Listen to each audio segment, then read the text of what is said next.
to a very spooky edition of the Remember the Times podcast. There are many scary delights that we have in store for you. We actually didn't plan anything. I know that Halloween's tomorrow. That's pretty much it. Whatever. We got stuff to plan for our kids. We can't be. Yeah, I gotta dress like I'm dressing as Mayor Humdinger for Halloween costume. Who's that? From the Paw Patrol. I've never seen that yet. Wow, what a good dad. Whatever, man. Speaking of spooky things, Mitch, our trilogy is complete this week. You have to read Mr. Popular now. Oh boy. Another unfinished song by Ditch Mavis here. All right. I'm gonna read it, but I'm also going to try to read it in my spooky voice. I'm not gonna be able to handle this. then lean away from your mic. Mr. Popular. I am a jock, and everyone loves me. I'm the embodiment of everything you want to be. Don't you wish you were as loved as me? Of course you do. I can't keep the voice. Of course you do. I'm the type of guy to be. All the girlies rush to my side. Uh-oh. Sorry. They stick their hands in my pants and ask if I want to ride. I shrugged them off. Got practice at 4.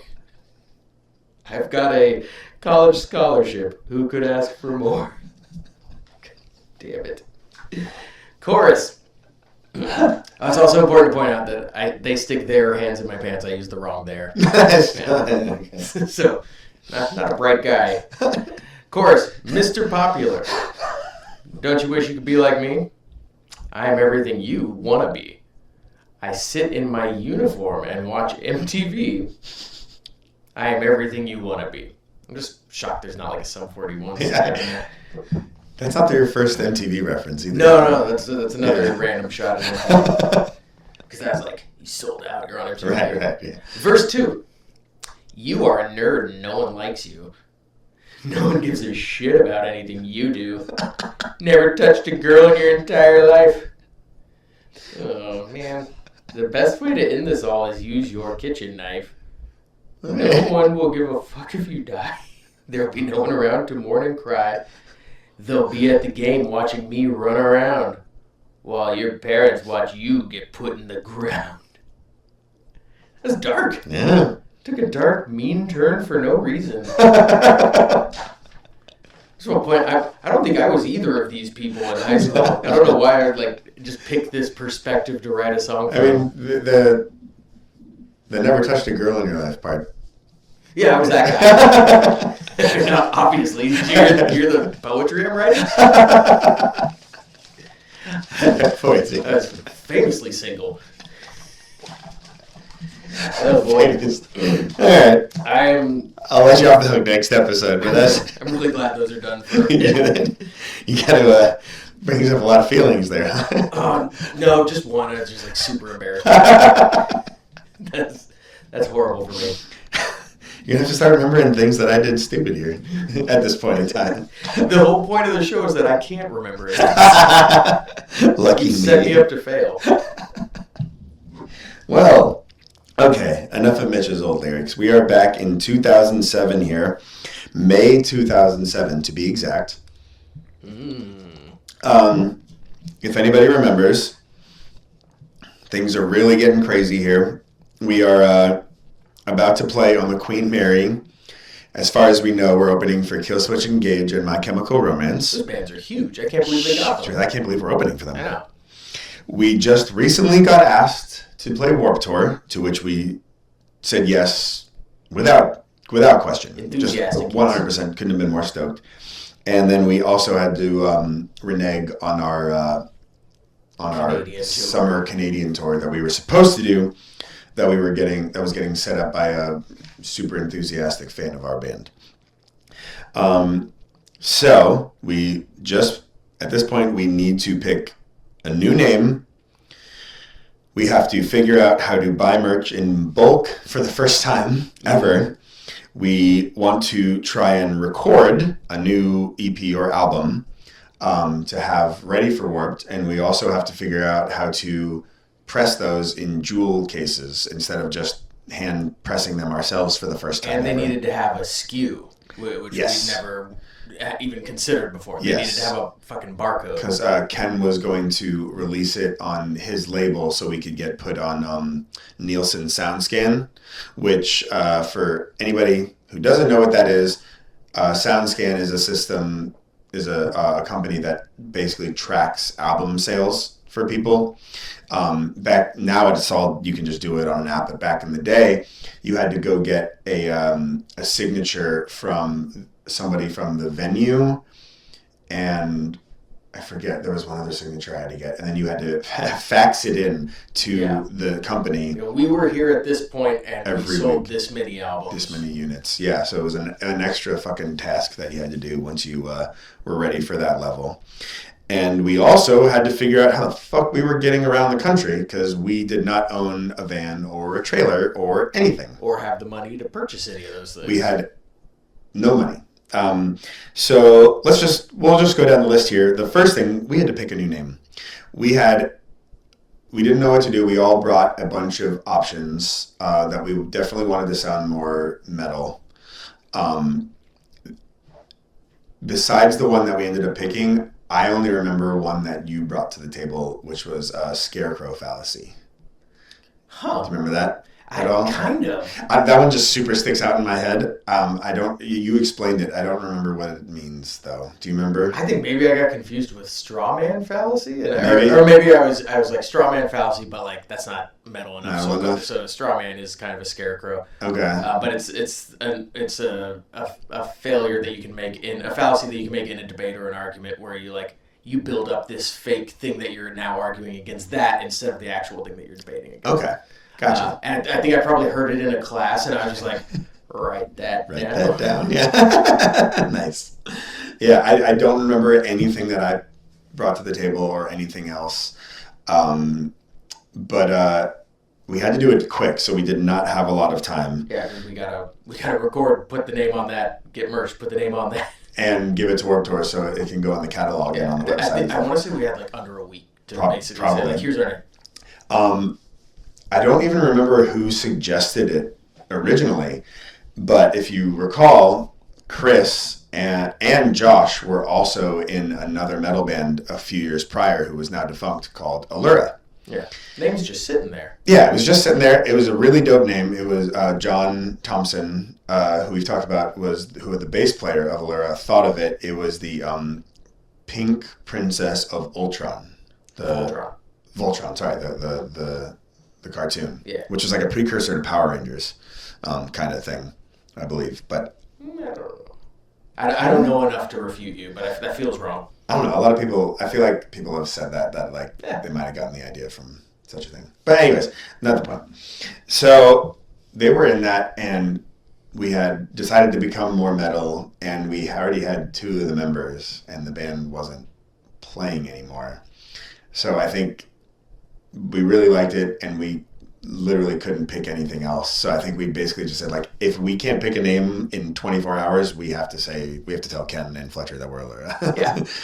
This is our safety name. Yeah, basically. And we couldn't think of anything else. So the next day I called and said, all right, we're Allura. So did we run this by John? Yes. Okay. We did. And we had a few of the members in our band. Yeah. But I was just thinking because he's the one who made it up. Yeah. We definitely called him. Can we steal this? Yeah. And he didn't give a fuck. Yeah. So okay, one thing down, we have that. We also had to get a van and trailer. We did not know how to do any of those things. None of us had ever bought a car. No, none of that. To give you an idea of how green we were and how much we didn't understand of what we were getting ourselves into, one of our first ideas was to not buy a van, but just buy a top for your pickup truck, and we would all sleep in the back besides the people who were driving.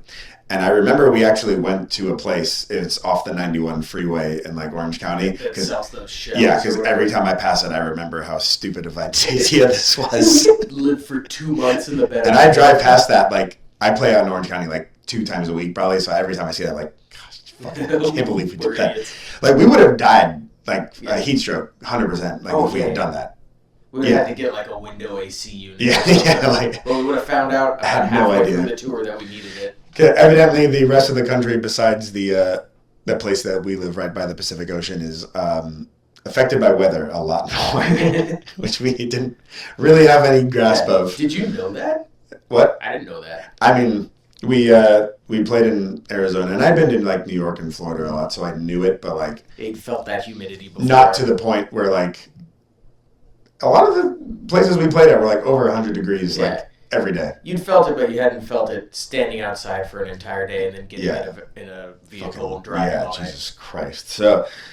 So that was really dumb, and we were kind of running out of options, and Fletcher told me that he had a safety net for us as well. He had won a van in a card game recently. That's insane. I know that this band came up in like our first couple of episodes because they were such a big influence. 98 Mute, which was basically Pennywise's little brother band. The original bass player for Pennywise, who sadly passed away in 96, I think.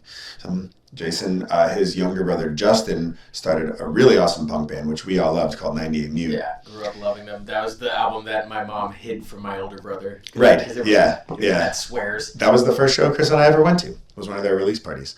They were not touring anymore, but Fletcher had just won their old tour van in a card game.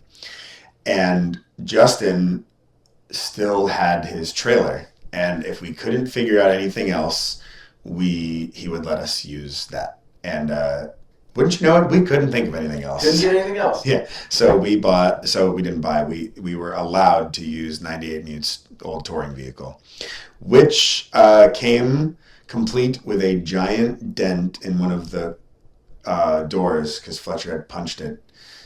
If you ever meet him, you can ask him about that story. I'm not going to elaborate on that. I remember getting in the van and being like, this thing's like fucking punk rock history. Like, seriously. There was stuff like, I can't remember if there's stuff like scratched inside or whatever, but there was just like, there's like stickers and everything. And I was just like, wow, these were all put up by like 98 Mute. Yeah. All these people that we looked up It's to. got the Fletcher dent in the side. Yeah, and so what they had done was, I'm assuming because they didn't tour with a trailer all the time, but they took out majority of the bench seats. There was just one bench seat, and then they put a big thing of plywood on the top, so they could sleep above it and put merch and or gear underneath. Real like safe stuff. So there was only like 2 feet of room to sleep up there. Like I don't even think you couldn't even like turn over. You can turn over, but your shoulder was hitting the seat. Yeah, so which we found out, but this is what we were dealing with. This was our first touring vehicle. Was 98 Mute's tour van. So okay, we got 2 things down now. We're crushing it. Yeah, we had to buy merch now. Another thing we had only done once. I don't even remember how we did it, but it was not bulk. I think we bought like 40 shirts once. Yeah, probably from like just some random online. Yeah. Like I send you a picture, you send me back shirts. It had to have been you. You were the only one who knew how to do anything with computers. But I had just recently ran into Sean Loeffler at the movies. Sean came up in the first couple of episodes as well. He was Chris and I's old babysitter turned UFC fighter. He was in Fail for Fun and Code 7, which are both very big influences on us. And I was telling him what we were doing, and he said he had a merch guy that he got all of his like gym trunks like printed on for his UFC fights and stuff. So we hit them up, Clockwork Enterprises, I believe, out of El Segundo, which I have actually worked with even well past the Allura days. So you and I went over and talked to him, and we got some designs printed up, and that was where we got our first merch thing done. It was a very new thing, just with the templates of like how to do it. We didn't do it right. I'll elaborate on that later, but our first attempt at sending in our own merch designs did not go perfectly. I don't remember that. Yeah. And then our last thing, we wanted to record new music. And if you guys remember, at the end of 2006, we played at a Battle of the Bands at the Key Club up in Hollywood, now defunct Key Club, to only 6 people, but one of them came and gave me their card and said that they owned a studio and they loved us and they wanted to get us in the studio to let us know what was happening. And I was just like, hey, we're going on Warped Tour now. We need a new album. Can we book some studio time with you? And he was like, yeah, let's get you in there. We have some free time this month, actually. Turns out it wasn't just any studio. He owned like a multi-million-dollar studio up in the Malibu Hills. Malibu right? Hills. It was a full-blown mansion. I remember we were driving up there. We had to like buzz in through the gate, and then we still drove for another like 10 minutes to actually get to the property. And we pulled up, and I was like, "Is this the fucking studio, or is this like this guy's millionaire house?" And we went in, and he had like the mansion had been completely converted into a studio. It was amazing, and it was like yeah, you guys can like stay here and record and everything, but like we ended up never crashing out there. Yeah. To this point in time, we had only recorded at one real studio, and the rest of the times was in like kids' back rooms or garages. Yeah, like nothing. We recorded it at our rehearsal space for the most recent album. Yeah. So this was like, we couldn't believe it. And like, he loved us, so he wanted to let us do it for free. He was just going to pay his engineers, and we got to record this multi-million-dollar thing for free. It was very bizarre. Because we got there, and I was like, you're just letting us do this? And like, he had just recently had like, I want to say it was like Kevin Federline or something. Yeah, something wild. Somebody with like a huge name that I was unimpressed by, that they were like, they're doing music, but it was just like, wow, you're like working with people. Big stuff. And I mean, this was our first time with like a huge board, like, and like there's multiple rooms to record each instrument in. It wasn't just like, oh, here's just sing in front of me. It was jarring and unnerving, and I did not feel like ready to actually record. It was amazing. I remember driving up there, and like until we got there, I think the idea was for us to just stay up there all week and record. It did not end up happening. I'm assuming it's because Josh and Sean had school, but I can't think of any reason I would have been like, I don't want to stay at this multi-million-dollar mansion. Yeah, I remember wanting to, and it just never working out for some reason. We had to go back, but like it was such a great experience. There was 2 engineers, and they had an assistant who was always running around, and like it was just like we would take breaks and go play pool on the bottom level. Yeah, there's a lot of like, what do you guys want for lunch? Like we're gonna bring you lunch. Yeah, like what the fucking never been catered to like that. Yeah, it was amazing, and we didn't have any money, so I mean, kinda, but it was unbelievable. So the first day when we got there, we set up Chris's drums, and I was like, oh my god, we're like miking drums, and like I just couldn't believe it. We have made it. So the guy who we recorded with, not the engineers, but the guy who like owned the studio, basically we didn't like do any pre-pro with them. We didn't meet with them beforehand, so we basically just played what our catalog was, and he basically wanted to pick what we were going to do. And we had written all these new songs. We had them all worked out, or so we thought. And so we were really excited to record new ones. Unfortunately, he picked 3 of the ones that we had already recorded as SBNC last year, which we were kind of bummed about, but we were like, all right, well, this is obviously going to sound way better because it's a fucking real studio. It's like, you are the one footing the bill for this. You tell us what to record. Yeah, exactly. So we only got to record one new song. We were decided to re-record Dead Inside, More Than Just a Name, and Burst in Flames, and then we were recording a new song called From Beneath. This album, this EP, A Change in the Winds EP, is already up on all streaming platforms, so you guys can go listen to it. Go listen to it. At your leisure. The first Allura album, 2007. Since we've already basically gone over all of the writing of this, we're not going to do a bonus episode for this one. There will be no bonus episode about it.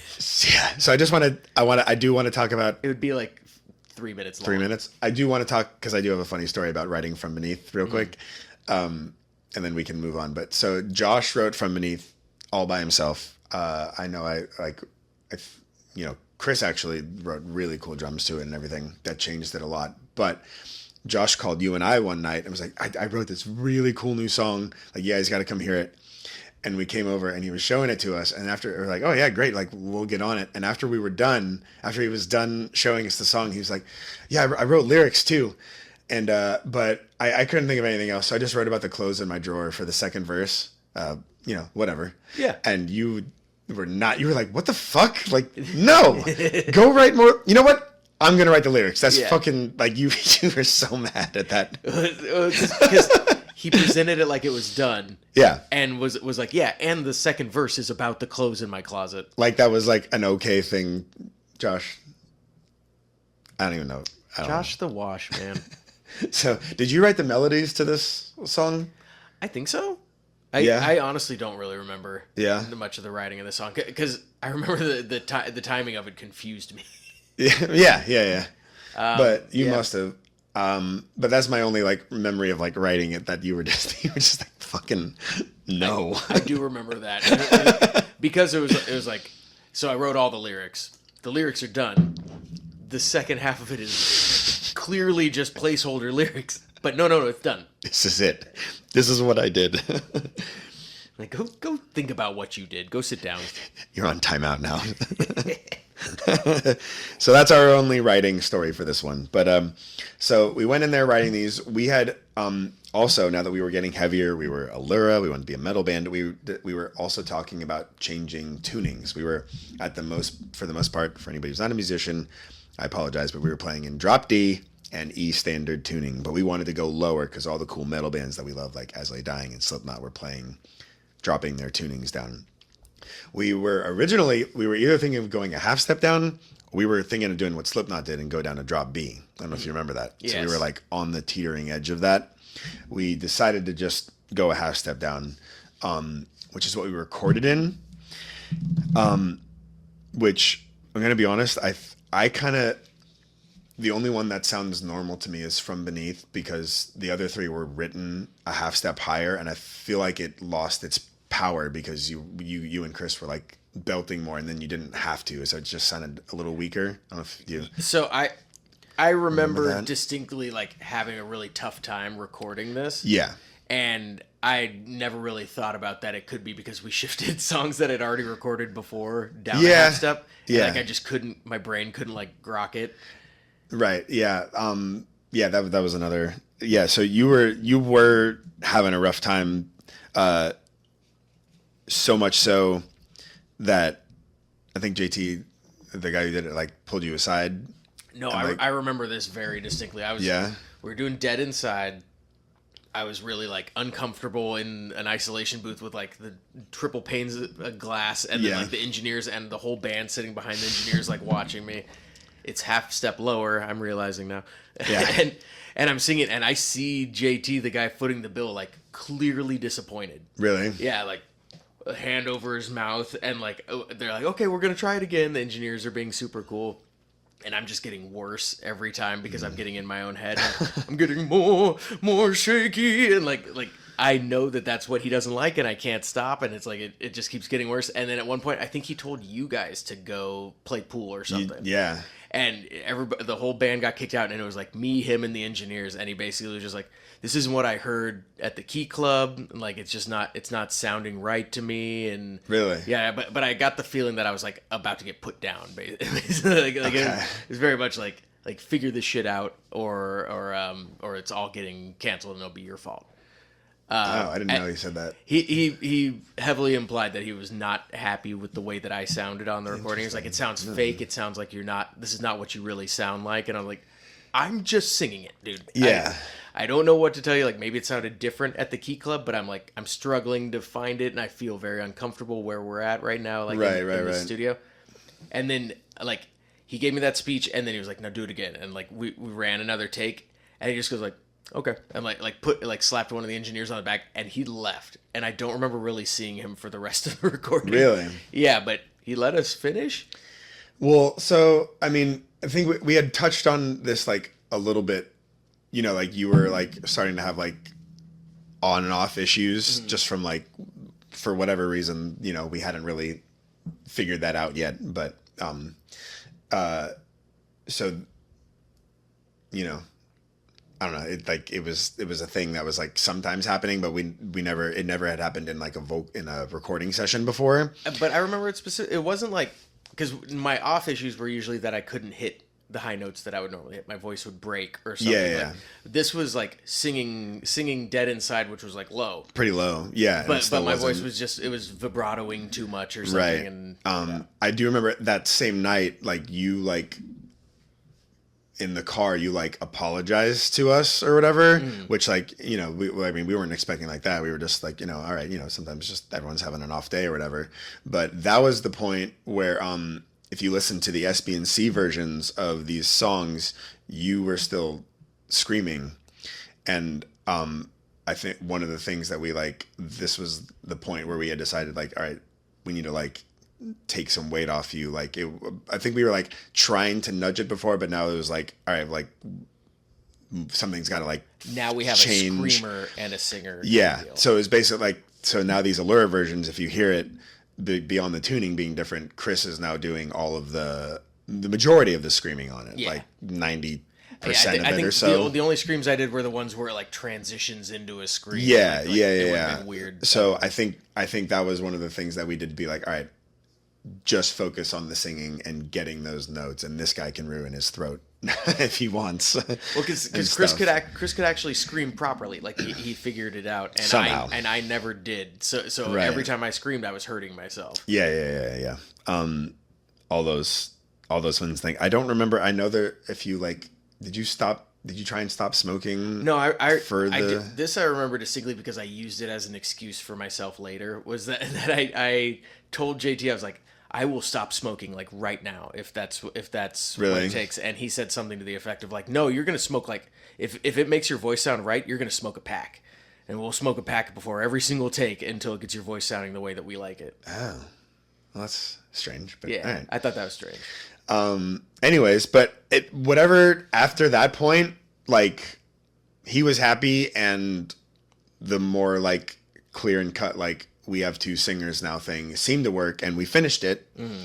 There was definitely he basically stopped talking to me. Really? After that point, yeah, I don't remember having like any interaction with him, and that just made me get like worse and worse every time I was in the booth, because I was like, I need to like bring him back to my side with the power of song, and like I just couldn't do it. The engineers were like so stoked the whole time. They were loving really it. Cool. I definitely remember for any new recording artists, this was like our first time with people who were like definitely like above us, and we did not